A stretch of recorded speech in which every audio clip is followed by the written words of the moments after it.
Many of you this weekend have said we should pray for the president. And we do pray for the president.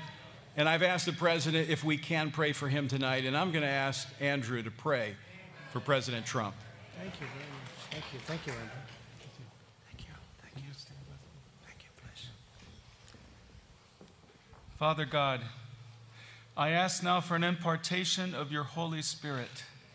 May the fullness of the Spirit of Jesus rest upon President Trump, that he be anointed with wisdom and understanding, with your counsel and might, with knowledge and fear of the Lord. And accordingly, may President Trump not judge by what he sees with his eyes, or decide by what he hears with his ears, or lean on his own understanding, but may he recognize your prompting and move according to your guidance. I ask that you give the president supernatural discernment to know who is trustworthy and who is not. Bring into the light all deception and intrigue. Expose and reverse the plans of those who would harm President Trump and this nation. In the name of Jesus, I break off all voices and influence that do not come from you, Father God. May your truth and peace surround and reign in the White House. God, you have raised up President Trump to govern at a time when there is a resurgence of oppression.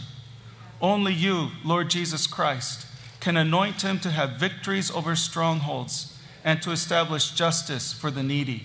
Give him strength and courage to persevere in the constant battle that surrounds him, and refresh him. Father God, I see that you have such a tender heart for President Trump. Draw him close to you. I ask now for an impartation of hunger for you, so that he may love you with all his heart, soul, mind, and strength, and delight in knowing you.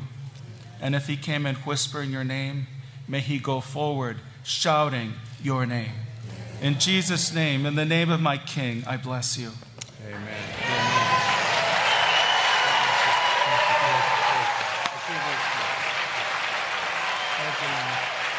Come a long way together, huh?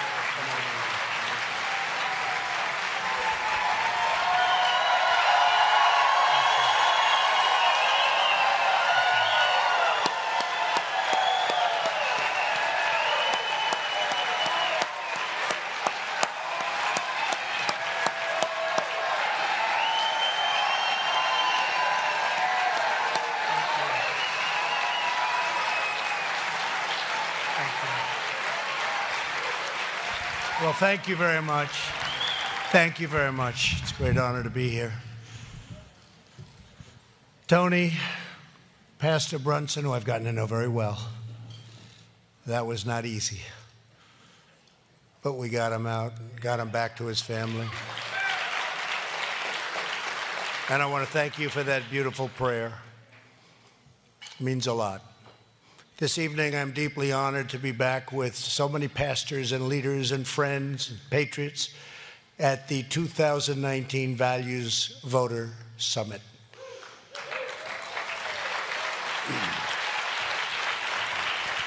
You are the warriors on the frontiers defending American freedom. We meet tonight at a crucial moment in our nation's history. Our shared values are under assault like never before. Extreme left-wing radicals, both inside and outside government, are determined to shred our Constitution and eradicate the beliefs we all cherish. Far-left socialists are trying to tear down the traditions and customs that made America the greatest nation on earth. They reject the principles of our founding fathers, principles enshrined into the Declaration of Independence, which proclaims that our rights come from our Creator.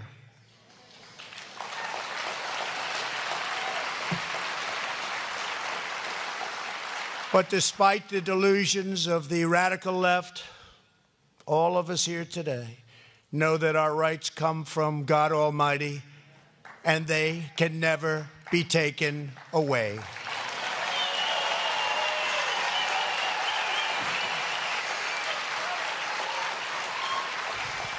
Together, we will protect those God-given rights for our children, our children's children, and generations of Americans to come.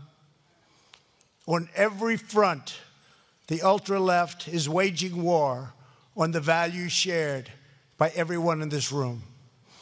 They are trying to silence and punish the speech of Christians and religious believers of all faiths. You know it better than anyone. They are trying to use the courts to rewrite the laws, undermine democracy, and force through an agenda they can't pass at the ballot box. They just can't seem to do it, can they? They are trying to hound you from the workplace, expel you from the public square, and weaken the American family and indoctrinate our children. They resent and disdain faithful Americans who hold fast to our nation's historic values, and if given the chance, they would use every instrument of government power, including the IRS, to try to shut you down. They are using the IRS against me.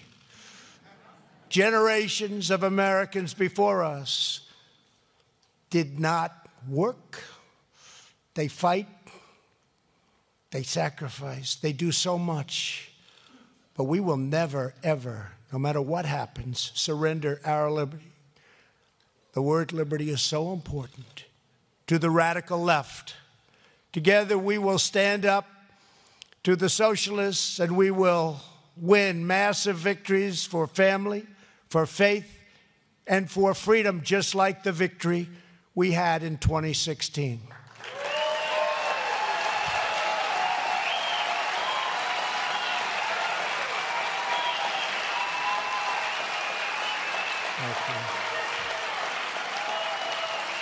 With every bit of heart and soul, we will defend our country, the most just and virtuous republic in the history of the earth. And yet, I say that, and those words are beautiful, but it's starting to change, and we're going to stop that start.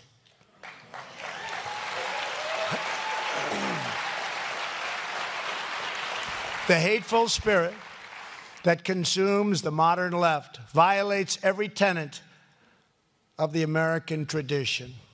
The radical left tolerates no dissent. It permits no opposition. It accepts no compromise. And look, we have all seen it. We see what's going on. There is no compromise. Frankly, these people are crazy.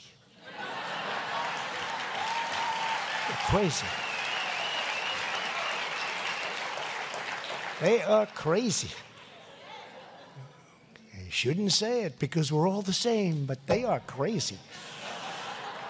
And as we've seen in the last 3 years, the extreme left has absolutely no respect for the will of the American people. They are determined to stop our movement and impose their agenda by any means necessary. It makes no difference to them. First, it was the Russia hoax. It was a total hoax, made up. Then it was the outrageous smearing of Justice Kavanaugh. That goes on. They want him impeached. Even when the woman said, I don't know that anything happened, nothing happened. They said, let's impeach him anyway. And the whole thing was phony. So phony. He's a good man. What he's gone through, I don't know if anyone's ever gone through anything like that. You know, when I chose Justice Kavanaugh, I said, Brett, congratulations, I'm choosing you. Many years they were talking that he would be on the Supreme Court. He said, sir, this is the greatest honor of my life. This was in the White House. The greatest honor of my life. I said, Brett, this will go so fast. This will be so easy. You're perfect. You got the perfect family, the perfect wife, the perfect education. You're the best student. You went to the best schools. They've been talking about you for 10 years. This will go quick and easy. So much for predictions, folks. But we stuck with them. I'll tell you, a lot of people said, let's do it. Plenty of people said, cut him loose, President. Cut him loose, President. You know that. You know a lot of the people, a couple of people in this room. I love you. I'm never going to reveal your name, but a couple of people in this room. They said, cut him loose, President. Cut him loose. I said, can't do it. He's done nothing wrong. They're phony stories about him. They were made up, just like they're made up about me and other people. They were phony stories. Can't do it. I'm sorry. And we got him through. And I give a lot of respect to those people that went up there and they endured a lot. That was the worst thing that many people have seen in this country for years, Justice Kavanaugh. It's a big moment in our country's history. And now it is the outrageous impeachment. Look, impeachment. I never thought I'd see or hear that word with regard to me, impeachment. I said the other day, it's an ugly word. To me, it's an ugly word. Very ugly word. It means so much. It means horrible, horrible crimes and things. I can't even believe it. It's a witch hunt. It's based on a single phone call of congratulations to the president of Ukraine, which they fraudulently mischaracterized to sound absolutely horrible. This crooked Adam Schiff made a statement, long, beautiful statement, and it was a fraud. He repeated my call, but it wasn't me. He made it so bad. And I said, oh, I'm going to go after him. They say, sir. They say, sir, he has immunity. Because he said it in Congress. He has immunity. I say, I don't care about immunity. He can't have immunity. He made up a phone call. But then I did something that they didn't expect. I immediately called up Ukraine through my representatives. In this case, our great Secretary of State. He's doing a fantastic job. Mike Pompeo.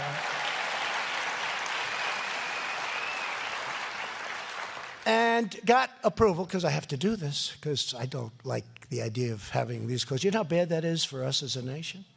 And got approval to immediately make that call public. And they thought it was strange. You know, they thought it was a little bit strange. Why would you want to do that?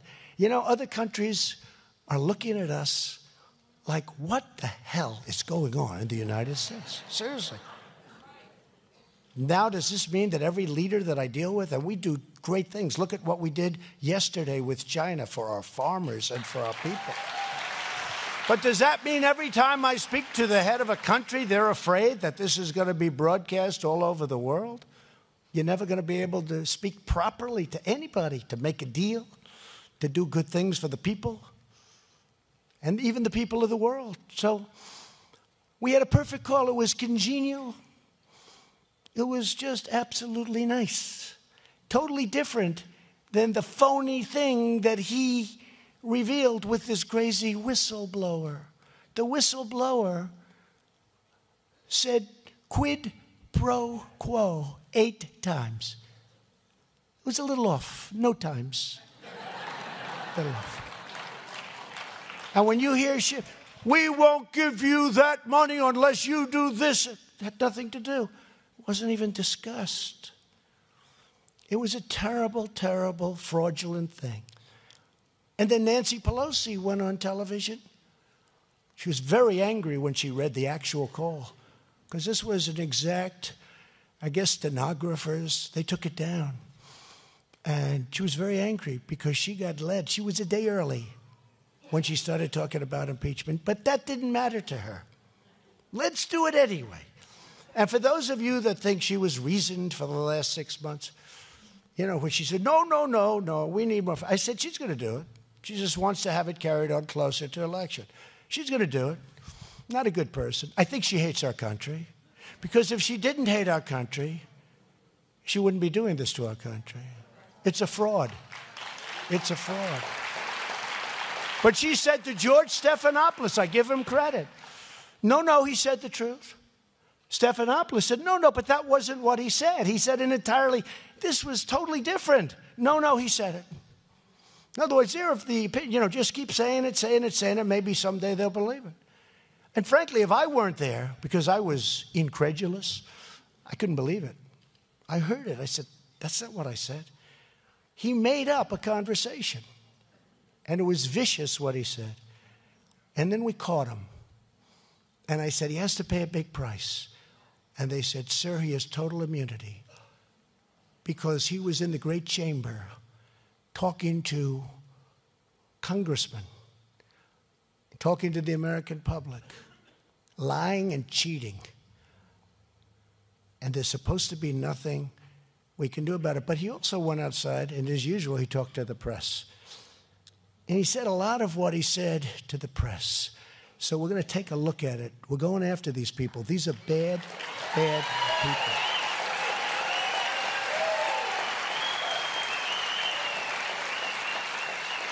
I actually told my lawyers, I said, sue him anyway. He's got immunity. But they can't mean immunity for that. I said, sue him anyway, even if we lose, the American public will understand. And sue Nancy Pelosi. Or maybe we should just impeach them. Because they're lying. And what they're doing is a terrible thing for our country. And the president of Ukraine said there was nothing wrong with the call. And you heard the words, there was no pressure. He didn't even know what we were talking about. He said, no, it was a very nice call. He doesn't know. I'll tell you what, I respect him so much. Because a lot of times, I don't want to comment, I don't want to get involved. He said, it was a very nice call. There was nothing there. And people that read it after we gave the transcript said it was great. I had one friend, very smart, brilliant lawyer from New York. I didn't like your call with Ukraine, Mr. President. He used to call me Donald, now he calls me Mr. President. For 30 years, he calls me Donald. Now it's all of these guys. Nobody calls me Donald anymore. I lost all my friends. They call me Mr. President. It's true. It's true. He goes, Mr. President. I keep saying, call me Donald. President, I didn't like that call to the Ukrainian president. I said, really? What do you mean? What was wrong with it? It was terrible, the way you threatened him, and it's horrible. I said, I didn't threaten him. Of course you did. I said, where did you read it? Did you read? I didn't read it. I listened to what Adam Schiff was reading. I assumed that was a correct statement. I said, no. He then calls me back after reading it. He said, I can't believe it. I've never seen anything like that. A lot of people saw that. A lot of people that thought it was bad because they heard Adam Schiff. And they don't hear us talking. They don't know what we're saying. They think that, it's somebody standing. He's reading it like I said it. It's a terrible thing going on in this country. But they're using that call to impeach your president who won in 2016 perhaps the greatest election of our time. And I won it for you. I didn't win it for me. I won it for you and others, but I won it for you. They're coming after me because I'm fighting for you. That's a big part of it. And I'm fighting for all Americans and our way of life, but I'm fighting for you. And they don't like you. They don't like you. And you explain why. You explain why. Your values are so incredible. They don't like you. But nobody in this room would do what Adam Schiff did. Nobody would ever think of it. By the way, he only did it because he never thought that I was going to release the transcript. Had he thought I was, and I didn't even know I was going to release it even before he did it. But I said, released, how transparent can you get, right? They're saying, we're holding back, holding back. I gave the transcript of the call. But he did it, and then I released the transcript. They never thought in a million years, even in terms of violation with another country, but we got the approval. So he's very embarrassed, but he gets up to the microphone. Remember, he used to say, Well, I have personal proof that the president was very closely aligned with Russia. Russia. And I'm watching him, and even me, I'm starting to say, does he know something that I don't know? You know, gets up with his very, very narrow neck. You remember? Pencil neck. Dana, you would not be impressed with him physically. But he gets up, no dummy, but he's a crooked person. Smart guy, crooked as hell. And this is what they're using to, and they're going to be very unsuccessful, but this is what they're using, this call, to try and impeach the President of the United States, who did win one of the great elections of all time. All time. And it couldn't have come at a better time, because if we had lost that, we would be in a lot of trouble. We'd have a very different country right now. Even with China the other day, they were saying it's incredible what you've done. Our economy is up many, many trillions of dollars. Their economy is down many, many trillions of dollars. Big gap. We would have been number 2 by now if our opponent had won. They would have been way ahead of us, and now they're way behind. And that's okay. We made a great deal yesterday. You have to get it papered, but we will, because they want to make that deal. They want to make that deal because they've never had pressure like this. And I don't blame China, by the way. I blame the people that were leading our country for 25 years, allowing that to happen, where $500 billion is being taken out of our country and given to China so they can rebuild their entire empire. So I never blame China, and I say that openly. I say it in every speech. I don't blame China. I wish we could have done it to them. I would have loved it. And now maybe we are.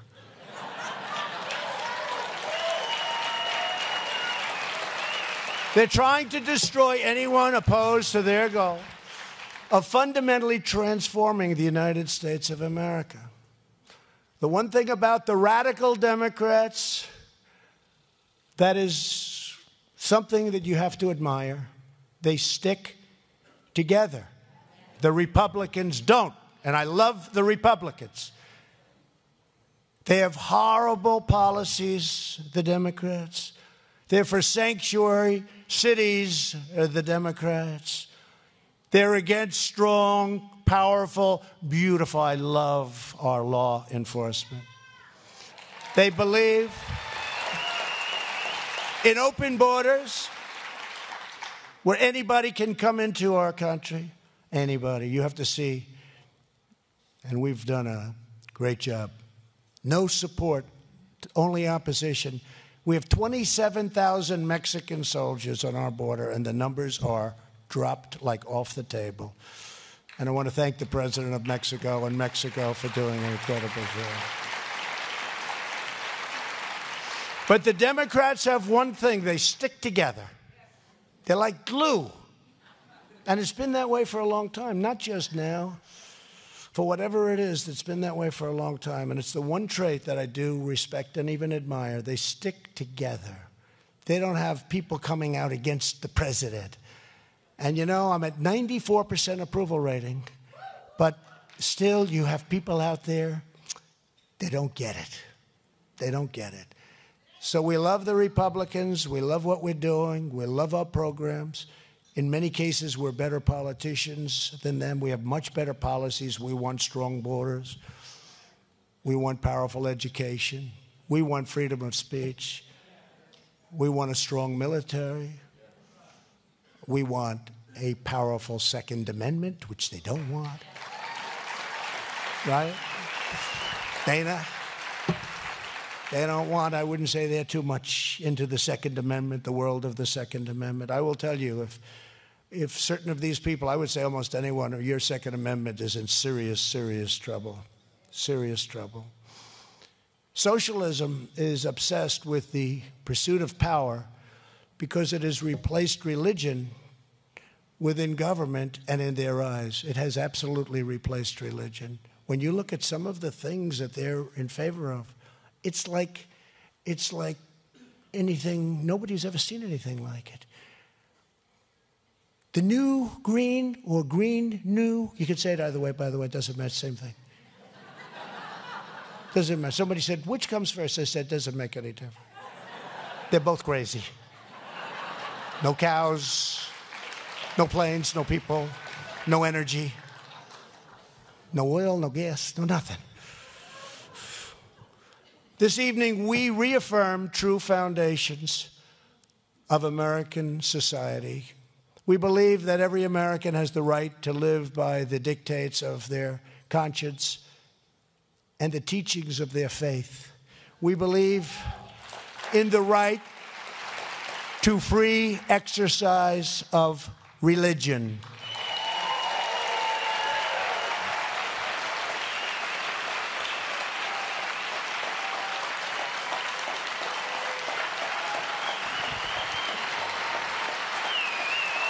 Thank you.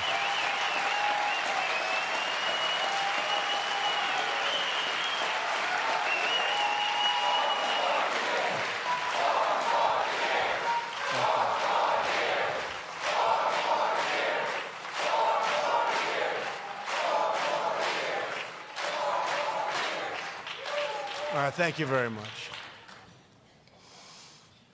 You know, years ago, you could have said that, and people would have said yes, and, it would have been sort of routine. Today, you say you get standing ovations because we're under assault. Very simple. We're under assault. We believe in the right to free speech. We believe in the right to life.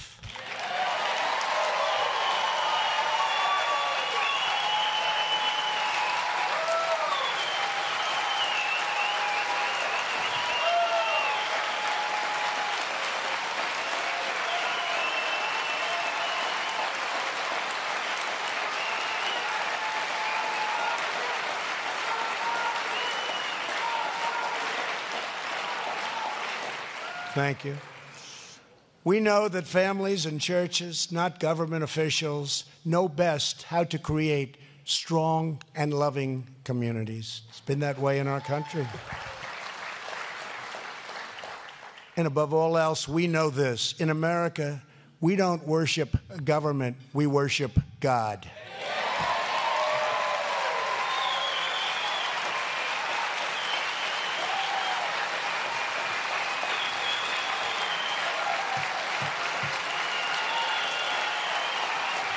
Thank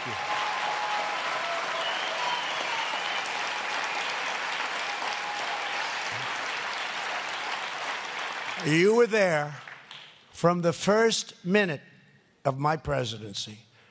I have taken historic action to defend religious liberty.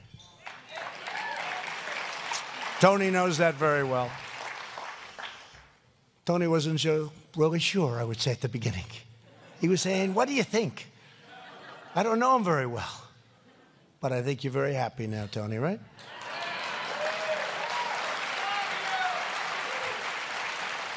Something I'm very proud of, I stopped the Johnson Amendment from interfering with pastors' rights to speak their mind. You can do whatever you want. You're the people we want to hear from.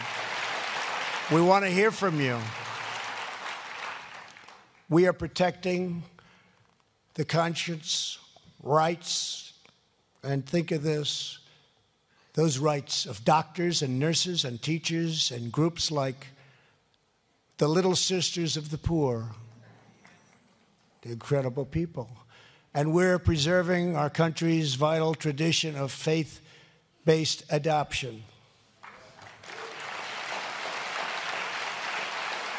As you know, just a few days ago, a Democrat running for president proposed revoking the tax-exempt status of many churches and religious groups.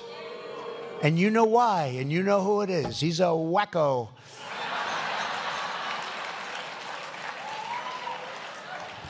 I will never allow the federal government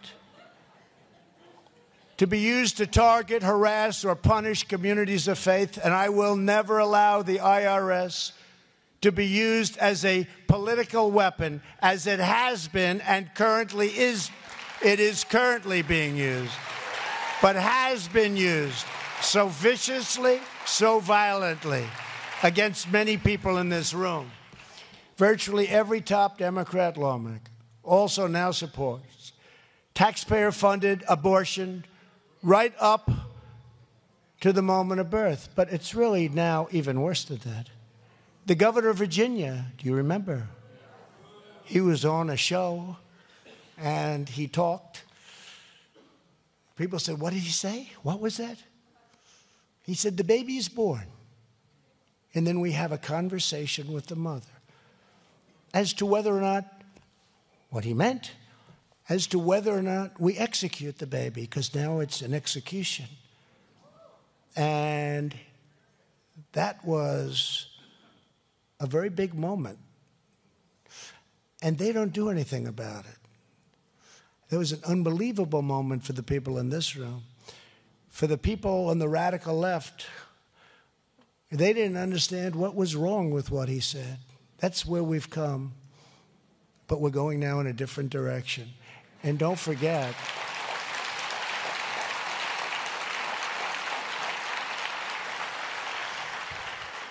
when I go after what I call the fake news, I call it the corrupt news too, because it's stronger than fake, but fake sort of reads a little better. There they are. But when I go after the fake news, I had a magazine for one of the many covers. I've been on so many of the covers of this particular magazine, Time magazine. And we were talking. They were in my office. I figured, let me give a shot at having an interview. Maybe I'll get a better story out of these people. So we had a nice talk. And I was talking about how unfairly the press treats me and you. They treat us all very, very badly. No matter what we do, doesn't matter. It'll never be considered good. And if it's just a neutral, it's a horror. And if it's something bad, I hate to say it, it's like the electric chair, okay? Bring back the electric chair, they say. But I was talking and I was going off to fact after fact after fact about how crooked and corrupt the media is. Then I realized I'm in the Oval Office and I said, but I'm president and you're not. So what's this all about? Right? Sure. Saying. And I'm going on for like 20 minutes ranting and raving. And I said, wait a minute, here I am. The Resolute desk, here it is. It's right there. And I walked away with a big smile on my face.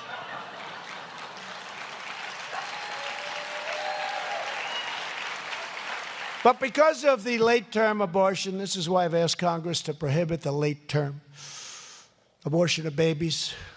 And it's a big thing, and we have a lot of fighting. You wouldn't think there'd be a lot of fighting. Remember the debate with Crooked Hillary, where I said she wants to rip the babies out of the womb in the 9th month. And everybody said, wow, that's the first time they heard that statement. And you're just lucky that we won. Because we won. I didn't win. We won. This would be a much different country. And by the way, it's like a plant. You seed the plant, you put the plant in, but those roots have to gain. That's why we need the next 4 years. We have to have those roots, they have to grab on. That's why we need it. We've done so much. There's been no administration that's done what we've done in the first 2.5 years. Now it's almost 3 years. If you look at everything we've done with taxes and regulations and right to try and all of the different things that we've done, the vets, the military, we've rebuilt our military.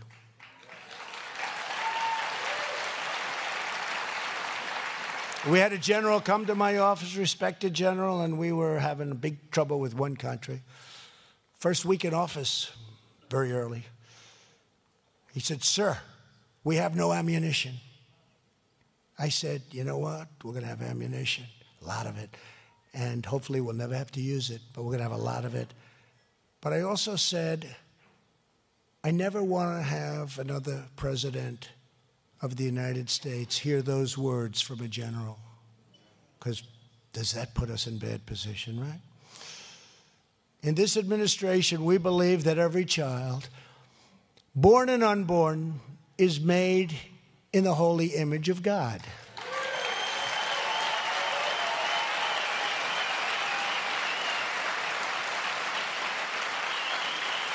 During my first week in office, I reinstated the Mexico City policy to protect the lives of the unborn.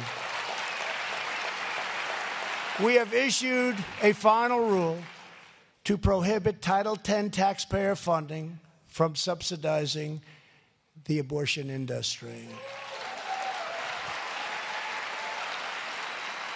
We stopped federal funding of fetal tissue research. My administration has also made tremendous progress in fighting back against the left's effort to use the federal courts to impose their fringe ideology and crush the same religious liberty that we've been speaking of tonight. To defend our Constitution, we have confirmed more than 160 highly qualified judges to interpret the law as written, including 2 incredible new Supreme Court justices.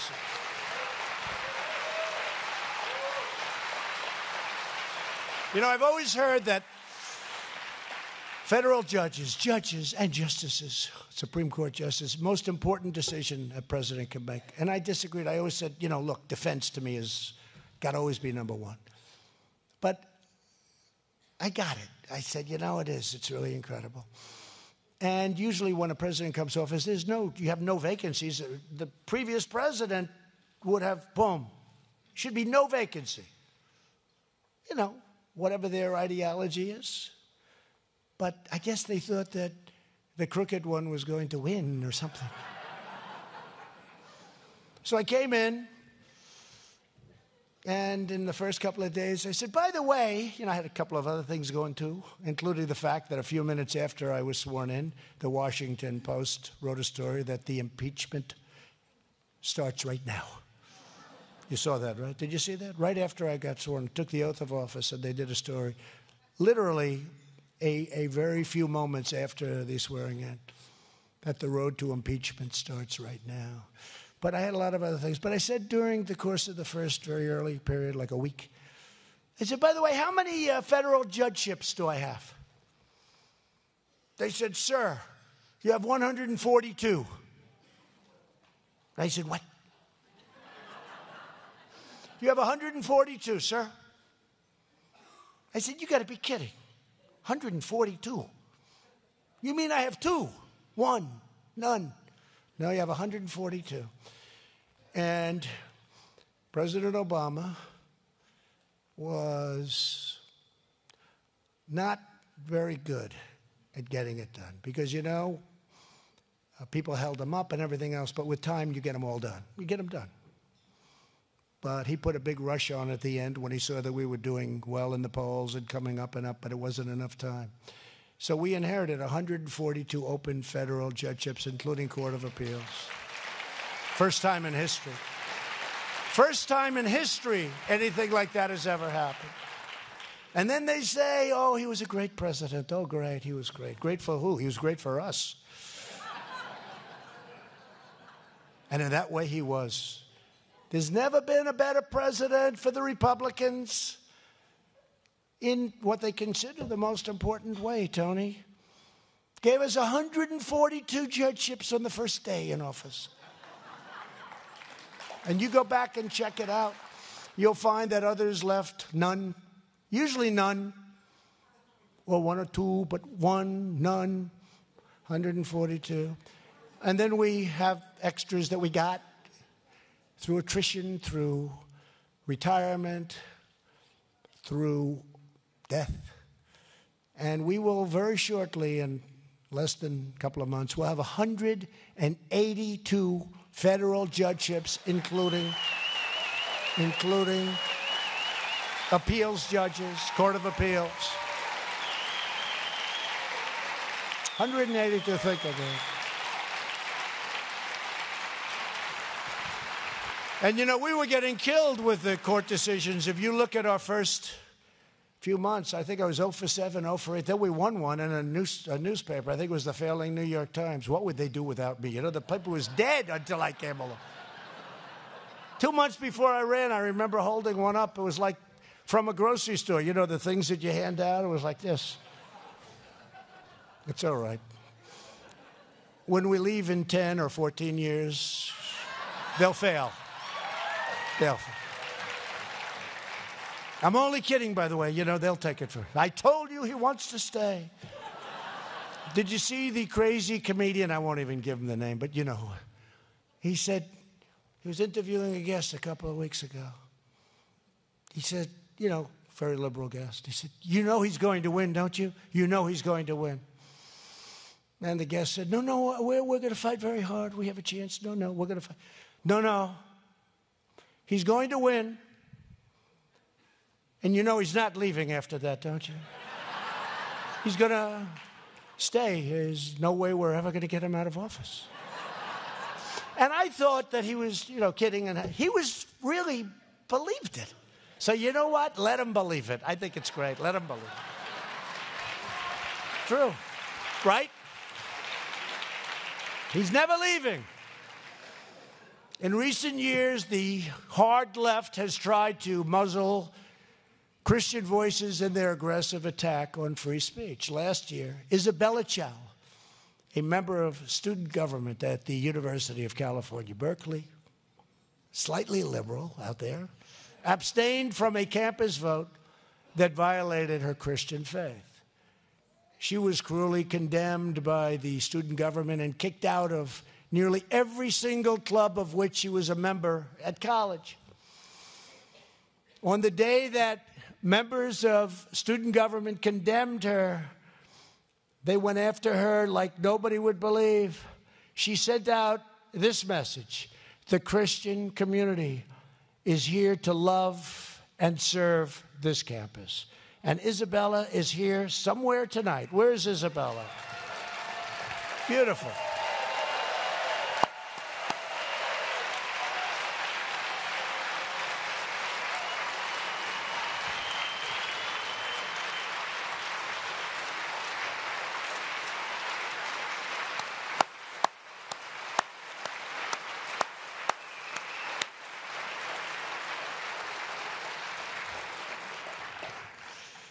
We salute you. Thank you very much, Isabella.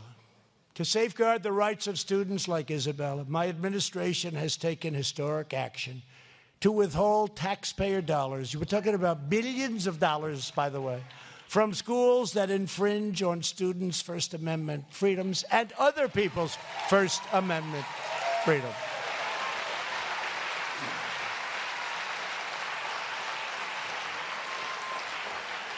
You notice they've been treating us much better lately. They're saying, you know, we better let this person speak. We get a lot of millions of dollars every year, these schools. All of a sudden, they're letting them speak. But they still don't speak properly about us, so we don't like that. But it's really had a big impact. To support American families, we doubled the child tax credit and cut a record number of job-killing regulations. We've created over 6 million new jobs since the election. Nobody would have believed that. If I would have said that, Tony, the media back there, the wonderful people in the media would have said, he's exaggerating. I would have never said 6, actually. And you really have to go by the day after the election. Because, you know, when you look the day after the election, there was euphoria. And the market went up tremendously before signing. And Obama gets credit. The market was crashing. The market would have gone down the tubes. So I said, why did he get all of that upside? They only did the upside for 2.5 months or whatever it was. Between, let's say, November 9th and January 20th, they only did the upside because we got elected. If he would have gotten elected, it would have not been a good situation. Last month, unemployment reached the lowest rate in over 51 years. And you've heard me say this: African American, Hispanic American, and Asian American unemployment rates have all set record lows. And women, 71 years. I'm sorry, you didn't break a record. But we're doing very well with the women. You know why? Women are so smart, and they want safety, they want security, they want a great military, they want strong borders. Remember last time? He will not get the women's vote. There is no way to get to 270 You needed 270 electoral votes. He will not get the women's vote. Then after the election, I said, man, he did good with the women. He did good with the women. This is like a tape recording, the same thing now. He will not get the women's vote. I said, really? They don't want to have a strong military? They don't want to have security? They don't want to have safety? We're working harder than any administration's ever worked on opioid and drugs, and our numbers are coming way down. Nobody's seen numbers like this. Nobody's seen numbers like what we've done. We've lifted 1.3 million American children out of poverty. Our agenda is lifting up Americans of every background, race, religion, color, and creed.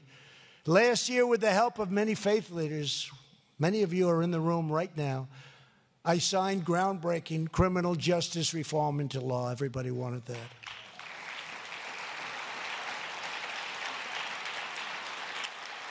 The African American community wanted it so badly, they couldn't get it. President Obama couldn't get it done. Previous presidents couldn't get it done. We got it done.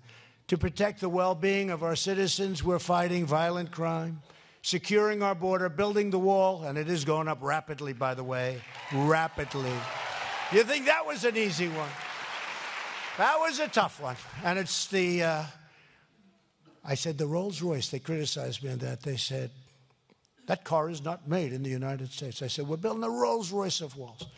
We brought in border security. We brought in the border patrols. We went over that. I said, give me your A-list. I want every single thing. So when I build it right. What do I know about building walls?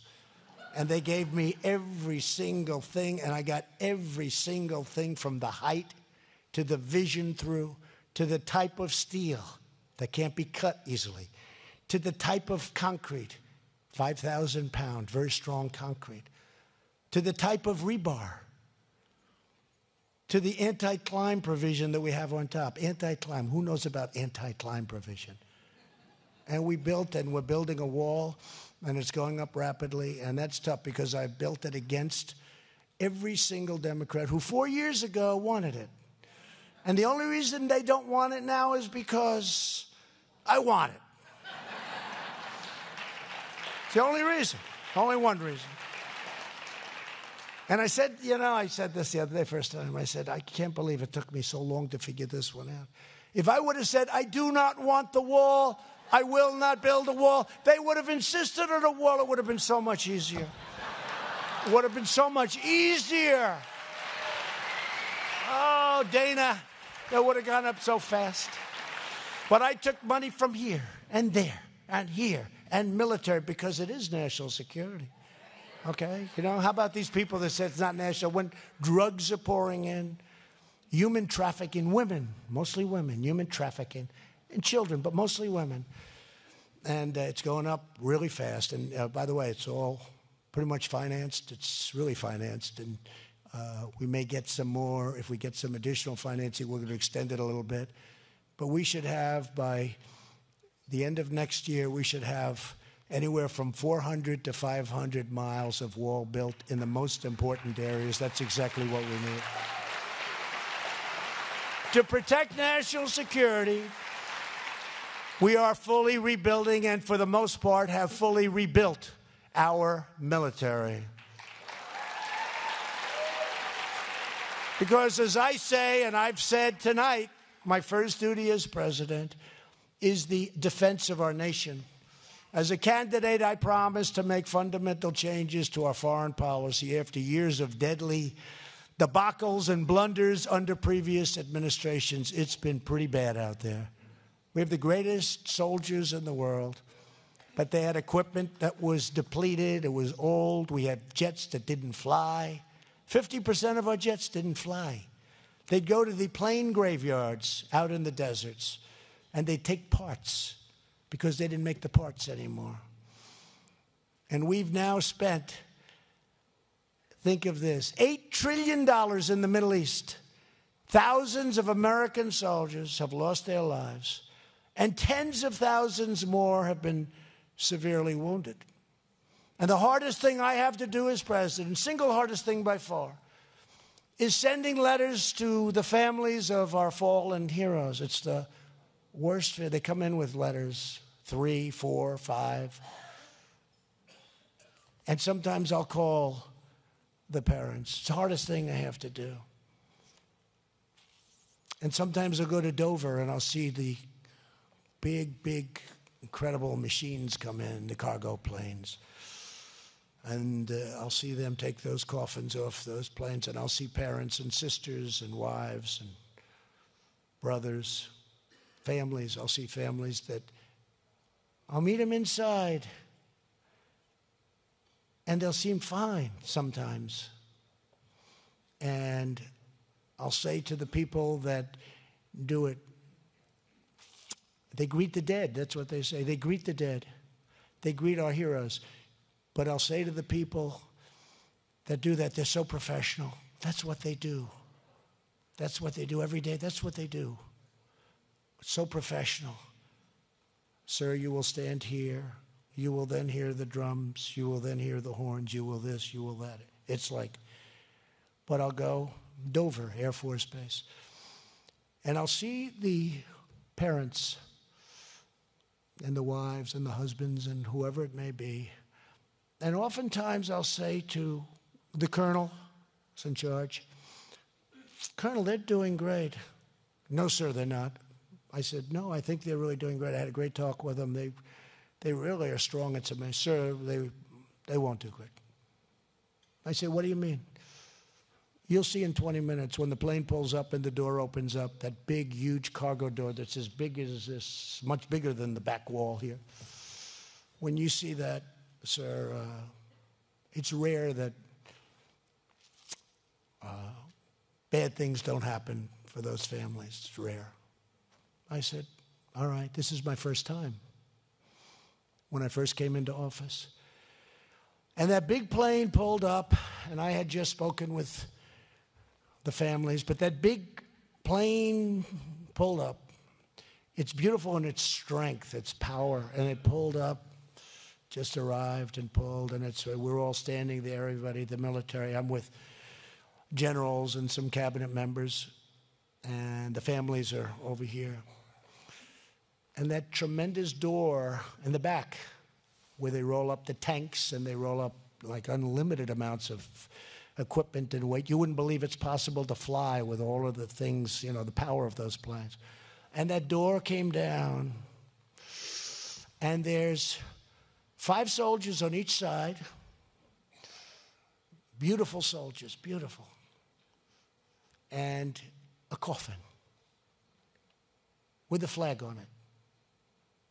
And the same people, the same exact people that 20 minutes ago I was saying to the colonel, oh, they're doing great. But he was right. And that door opened, and you would hear screams and cries like you've never heard before, actually. Like we've never heard, like I've never heard before. And the colonel explained to me, sometimes you'll see a mother or a wife. Sometimes, he said, you'll see a sister break the line, break through the military, and run to the coffin and jump on top as these incredible, strong, beautiful soldiers are carrying this coffin. Jump on top of the coffin. Just like devastated. And they move as though nothing has happened. They just keep moving. And they take the body to where it's going. They place it in the hearse, and it goes away. But I tell you, I've never said, you think this is easy. And we've been in these wars now. One of them, 19 years. And they didn't fight to win. They fight to just stay there. And in Syria, we were supposed to be there for 30 days. And we've been there for 10 years. And these wars, they never end. And we have to bring our great soldiers back from the never-ending wars. I see, the other day Friday, I went to Walter Reed Medical Center, the hospital. First of all, those doctors are incredible what they can do. But I gave out Purple Hearts. And I see, in this case, young men, all men. And they have been just decimated. They step in a bomb. I mean, what's done to them is just incredible. So I see this, and it's a very hard thing to do. It doesn't mean we won't fight. We'll fight harder than anybody. But sometimes we have to know what we're fighting for. And we can't stay there forever. We have to bring our great heroes, our great soldiers, we have to bring them home. It's time. It's time.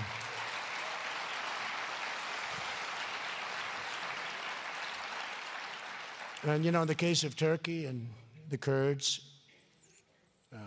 I could go into a whole story because I understand it, I think, better than most. But the Kurds were going to fight the Iraqis about a year and a half ago, remember? And everybody said, we have to fight with the Kurds, we have to fight. I said, well, wait a minute, we just spent $4 trillion on Iraq.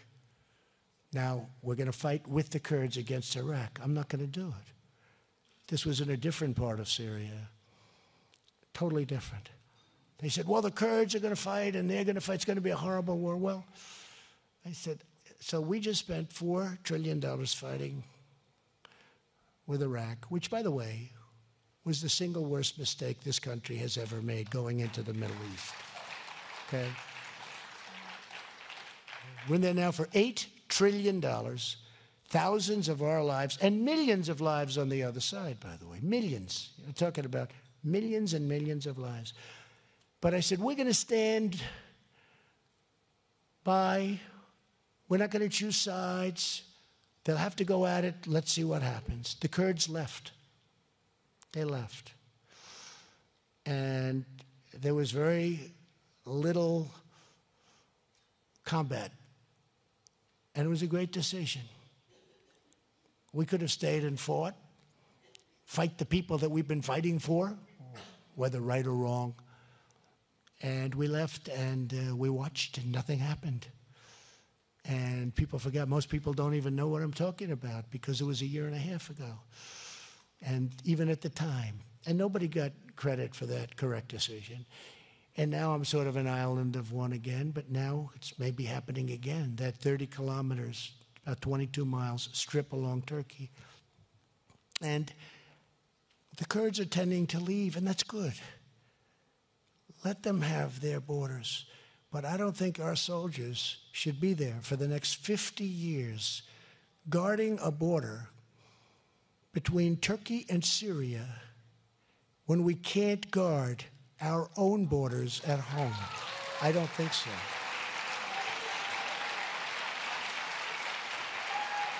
So let's see what happens. And it's a long ways away. We killed ISIS. We defeated. We did our job. We have to go home. We did our job. You know the story. I went over to Iraq, and they said, we can do it, sir. They told me it was going to take a year to 2 years, my Washington generals. Highly overrated. He said, it's going to take 1 year to 2 years. I said, man, that's a long time. Remember, I wanted to pull out? Dana, it was 97%. I wanted to go. I said, that's enough. Let's get out. You wouldn't believe. The military-industrial complex came down on me, so I went to get 100%. But it was going to take a year to 2 years. And then I went over and I met with the generals. And I said, so generals, and these guys are like, I'm telling you, central casting, like better than anybody in Hollywood. There's nobody that looks like this in Hollywood. I said, a couple of them looked better than Tom Cruise. They're just tougher and taller. Better than Tom Cruise. But I said, so General, let me ask you the big question. Let me ask you. They said it's going to take a year, maybe 2. How long will it take you? 2 weeks, sir? What do you mean 2 weeks? We can do it in 2 weeks, maybe a month, but 2 weeks, sir. How do you do that? And why are they saying you can do it in so much longer? They say, sir, 2 weeks, we're going to hit them in the left. We're going to hit them in the right.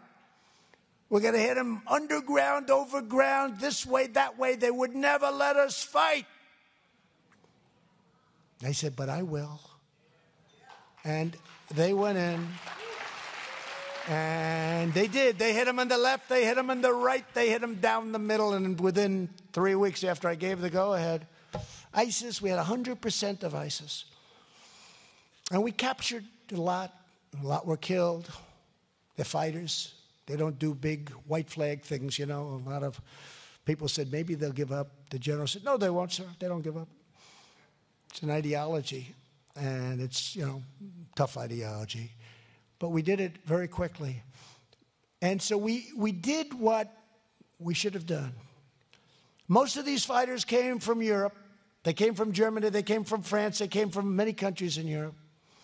And I called them. I said, you got to take back your fighters. They said, nope, we don't want them. I said, you don't understand. We're not going to take the fighters. We don't want them. We're not bringing them to Guantanamo. We're not bringing them to our prisons in the United States.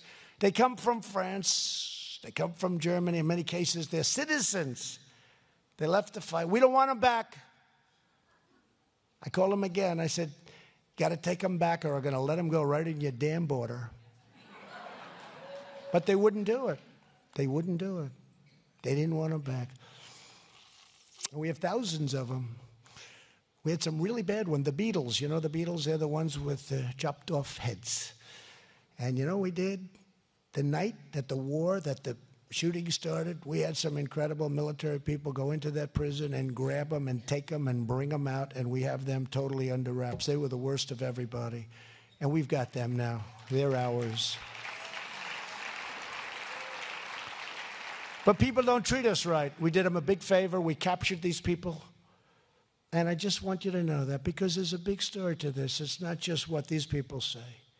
And by the way, if I did the opposite, if I stayed and fought, we could have stayed and we could have fought and we would have knocked Turkey around and they would have hated it. If I get out, they hate it. No matter what we do, they're going to hate it. Okay, no matter what decision we made. And if I'm right, and if the Kurds do back up, and we hope they do, I hope they do, because it's very hard to beat a force where they have planes and they don't, where they have weapons that the Kurds don't have. We've paid a lot of money to the Kurds over the years. And don't forget, they're fighting for their land. They haven't helped us fighting for our land. They're fighting for their land, and that's good. But we've helped them. But no matter what we did, the media will say it's the wrong decision. I see it. Makes no difference. If I said, we're going to stay and fight, we're going to fight them like you never saw, they'll say, it's terrible. I told you he loves war. Don't forget, when I got elected, everybody thought that I'd be in, Dana, World War III the first day, right? Now they say, not only aren't we, but we have the strongest economy in the history of our country. You know, it's pretty good. And just so you know, wars and economies don't go well together, okay? You can check that out. So despite all of the blood that was spilled, the lives lost, and the money that was spent, the Middle East is, right now, remember, and I say it, I'll say it, going in was the worst decision. They went in for weapons of mass destruction, and there were none. There were none. That was the intelligence agencies. They're some real beauties. It's less safe now, it's less secure, less stable, and they fight. That's what they do, they fight.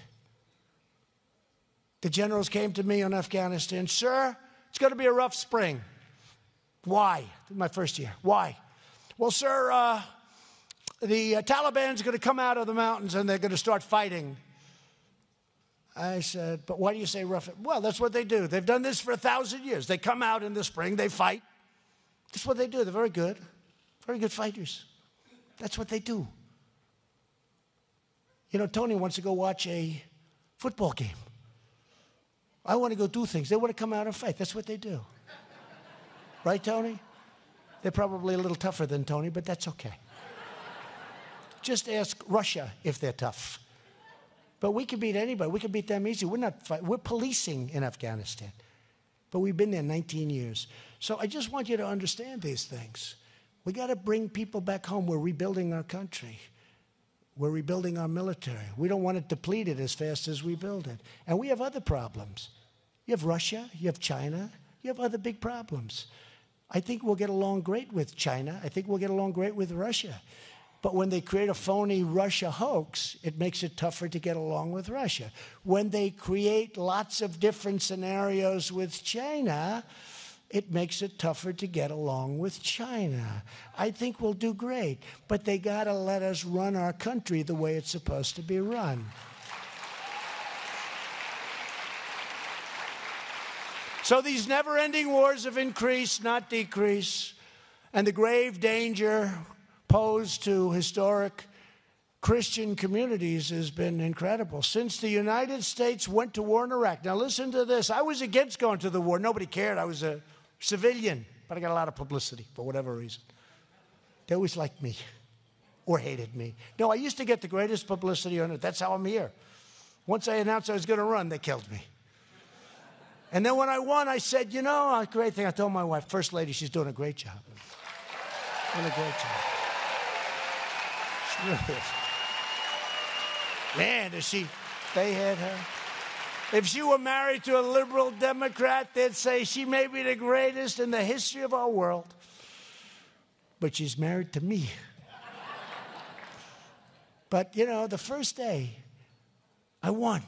It was historic. People didn't think, although a lot of the 3 polls that said we're going to win, I thought we were going to win because of the crowds we were getting. Just like we got last night in Louisiana. Let's see what happens with that governor's race. Just like we got in a blue area of Minnesota. I think we're going to win Minnesota. Group from Minnesota. 22,000 seats. It was like Madison Square Garden plus 1,000 seats. The Timberwolves Arena. And where they play the NBA games. And it was packed, and we could have sold it out 4 times. So something's happened. But I said when we won, you know, the great thing is, because the press was so dishonest during the campaign, so, like, unbelievably. I said, you know the great thing? I told it to my wife. I said, now they're going to respect what we did. I'm going to get great publicity for a while like I used to get my whole life. And it got worse. It's worse. It's not even close. It's worse now than ever, but that's okay. Because as I said to Time magazine, we're here and you're not, right?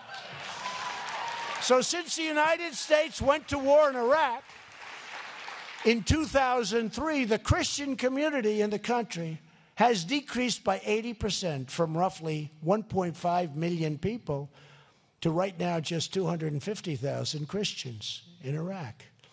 You don't hear that. My administration is absolutely committed to protecting religious minorities in the Middle East and all around the world. You know, if you were a Christian in Syria, which was a rough place to be, you had almost no chance during the last administration of coming into the United States. It was, they say, the hardest thing to do to come into the United States. Number one, most difficult place in the world to come in was if you were a Christian in Syria. If you were a Muslim in Syria, it was extremely easy to come into the United States. And the Christians were persecuted in Syria. And that's the way it is. But it's not that way anymore. This week I directed $50 million to support Christians and other religious minorities in Syria. I did it on Friday. $50 million. I'll make it in honor of Pastor Brunson, Tony, Dana, some people that have done a great job for us. $50 million, and that's going to help Christians in Syria. Not an easy situation for them.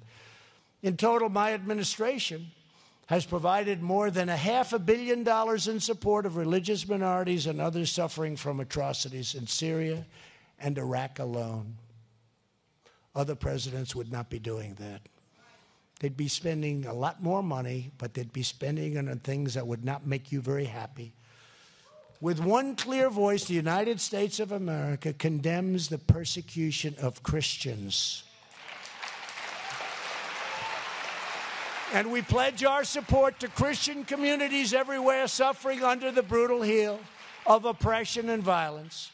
Our hearts and our souls are joined with these brave believers in their religious struggle. And Pastor, it's great to have you back here.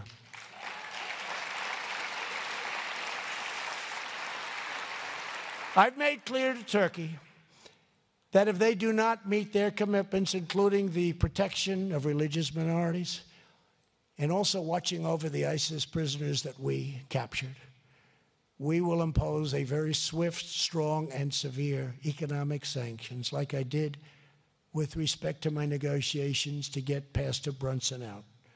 Otherwise, I hate to say this, Pastor, you'd still be there. And I hate to say this also, and this isn't done from ego, any other president of the United States, you would still be there. You know what we had to do.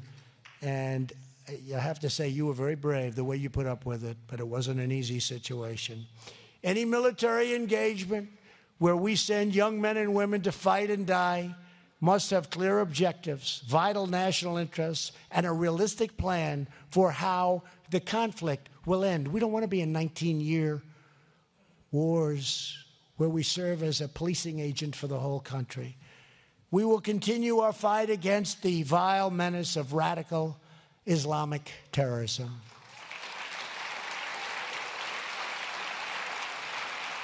A lot of people don't want me to use that term. President, don't use that term. I said, but it's the truth. I don't want to use that term, but it's the truth. And we will never tire or waver in our defense of religious liberty. A few weeks ago, I was honored to be the first president to host a meeting at the United Nations to call upon all nations to end religious persecution. Can you imagine? The first president. First president that did that, and can you imagine that? You would have thought that would be done every year for 40 years, wouldn't you? That first president. And I read that, and it became a big story. And I said, can you believe that's the first president that said we want to put an end to religious persecution? How can that be the first president? It's been there a long time, but that's the way it is. Earlier this year, I appointed a special envoy to monitor and combat the poison of anti-Semitism. Unfortunately, the Democrat Party has invited anti-Semitism into its own ranks. Look at Omar. Look at her. Have you seen what she says? Not only about our country, but look at what she says about Israel.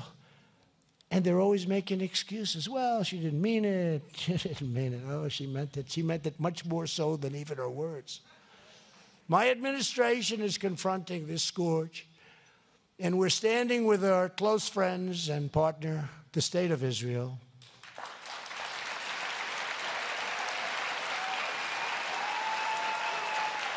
And as you know very well, I recognize the eternal capital of Israel and opened the American embassy in Jerusalem.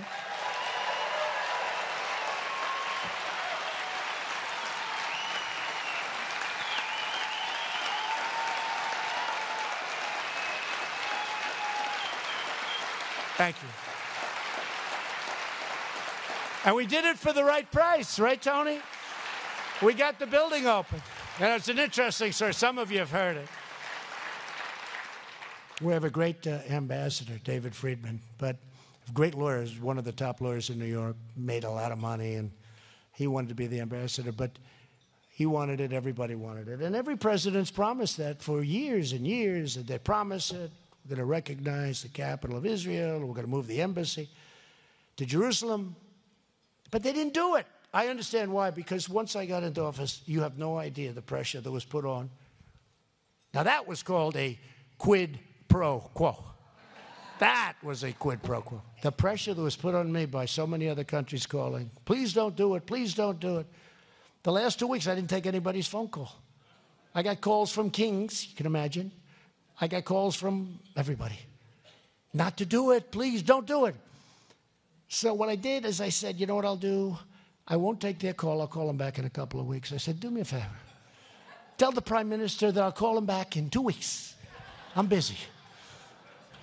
He said, 2 weeks? That's a long time. Tell the king I'll call him back in a few days. So anyway, so I did it.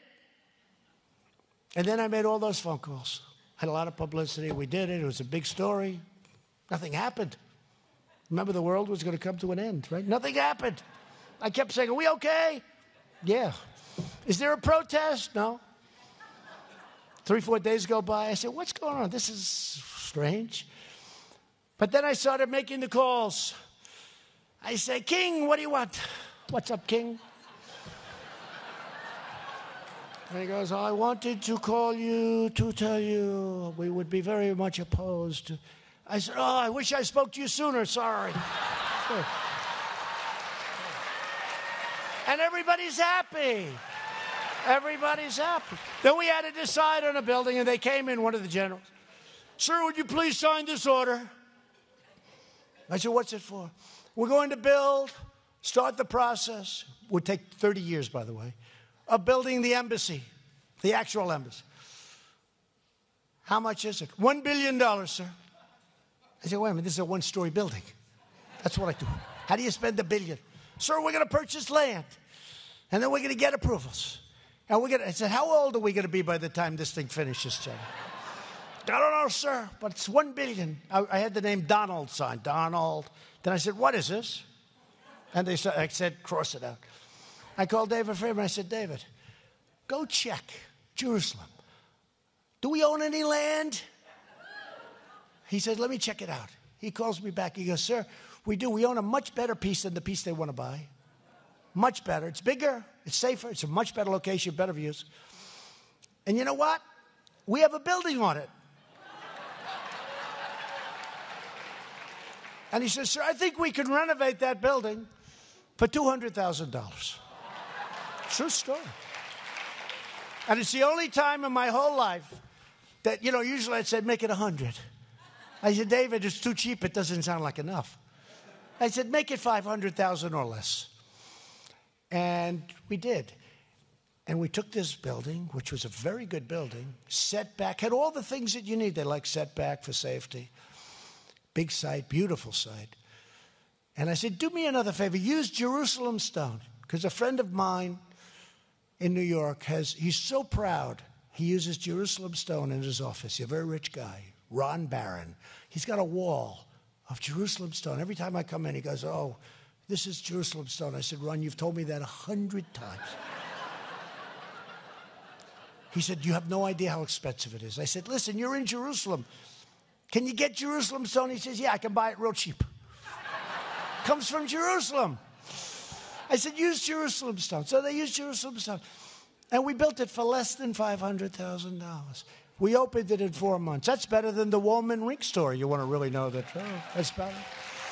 So instead of $1.5 billion, don't forget, the billion was going to be $2 billion and $3 billion. I could tell you stories.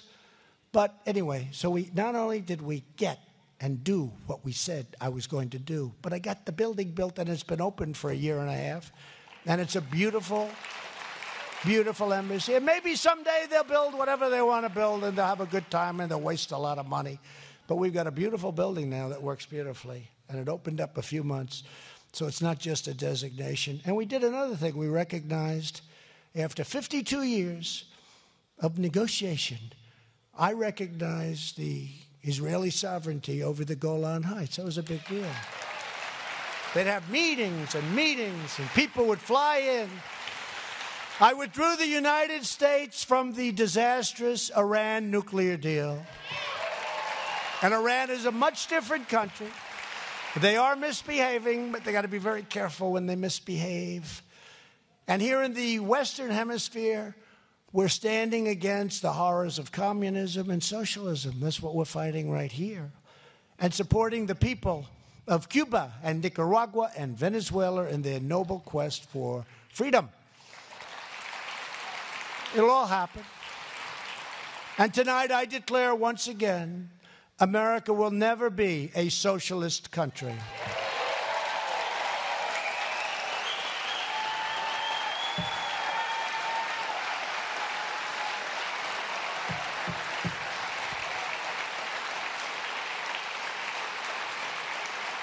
Never. Never, never.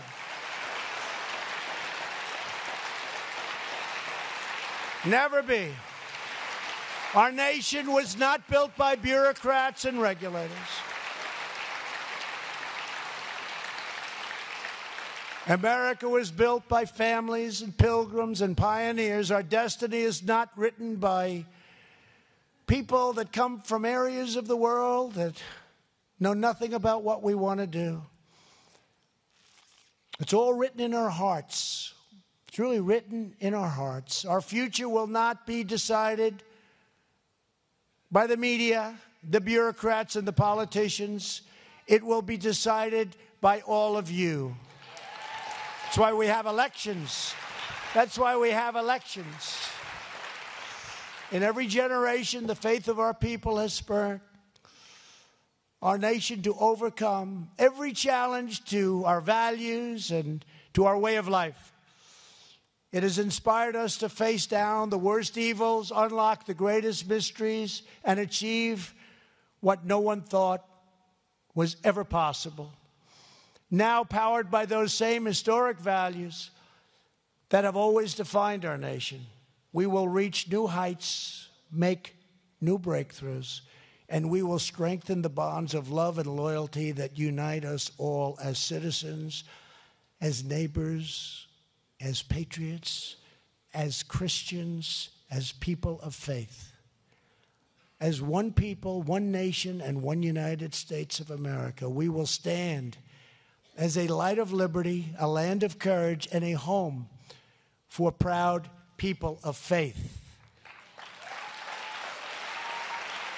Forever and always, Americans will believe in the cause of freedom, the power of prayer, and the eternal glory of God. Thank you, God bless you, and God bless America. Thank you very much.